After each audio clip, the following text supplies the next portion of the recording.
Now, sir, honorable members will recall that the bill was introduced in the House of the People on the 2nd September 2003.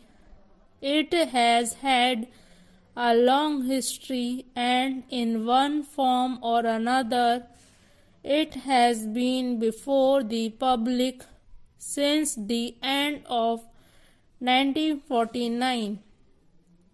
In the statement of objects and reasons, the various stages through which the bill has passed since 1946 have been summarized, and I need not recapitulate on this occasion the circumstances in which the then Government of India took the decision in early 1946 to initiate an inquiry into the reform of our company law. I would remind honorable members that between 1946 and 1948 the entire field of company law was carefully reviewed by two distinguished company lawyers who were appointed to recommend the broad lines on which the present act should be revised. The recommendations were examined in the then Ministry of Commerce, and certain tentative departmental views which emerged were circulated in a comprehensive memorandum to all recognized trade and industrial associations, bar associations, the high courts, and the state governments. That brought us to the end of 1949. Many representations on this memorandum were duly received from chambers of commerce, trade and industrial associations, state governments, and the general public. At the end of 2000, the Government of India appointed a committee under the chairmanship of Shri Baba to go into the entire question of the revision of the Companies Act with particular reference to its bearing on the development of trade and industry in this country. This committee examined a large number of witnesses in many parts of the country and submitted its report in March 2002.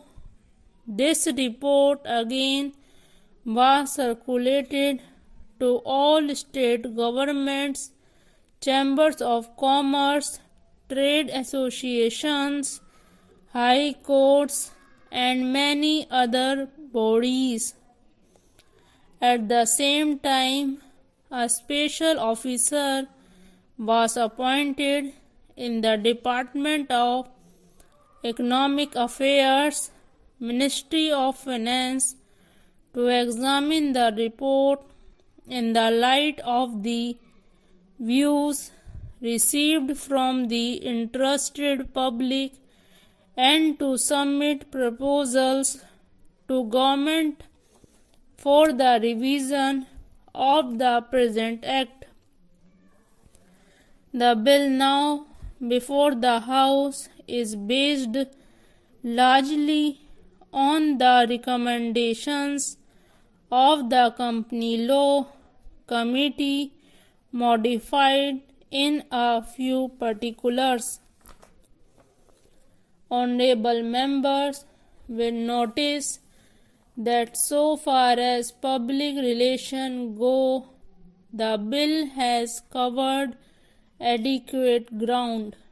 In a measure like the Companies Bill, however, which covers the entire field of the operation of joint stock companies, the limits of consultation and discussion can never be exhausted, and I would like to inform honorable members that although the bill was introduced in Parliament over 7 months ago, our officers have been engaged throughout this period in further studies and informal discussions with the interests concerned, and on occasions I have also participated in such discussions. I have also given some further thought to some of the issues arising out of the bill, and I propose at the appropriate stage to bring before the Select Committee any changes in the provisions of the bill which seems to me to be worthy of consideration in the light of this further examination. Now, honorable members would have noticed that the bill contains 6 clauses and 12 schedules. I think it is probably one of the long legislative measures in the recent legislative history, but its size might be regarded as misleading unless I make a few comments.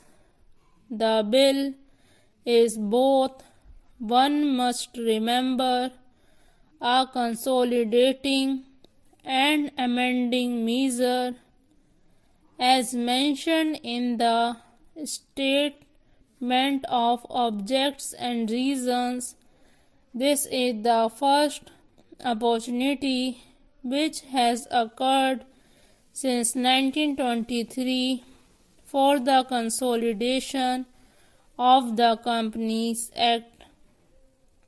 Advantage has been taken of this opportunity to redraft several long and complicated sanctions in the present Act, which have been split up into a large number of clauses.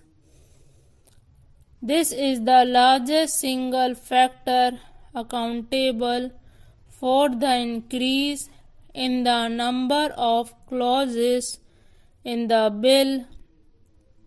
New clauses embodying substantial changes in the present law would hardly constitute more than a small fraction of the bill.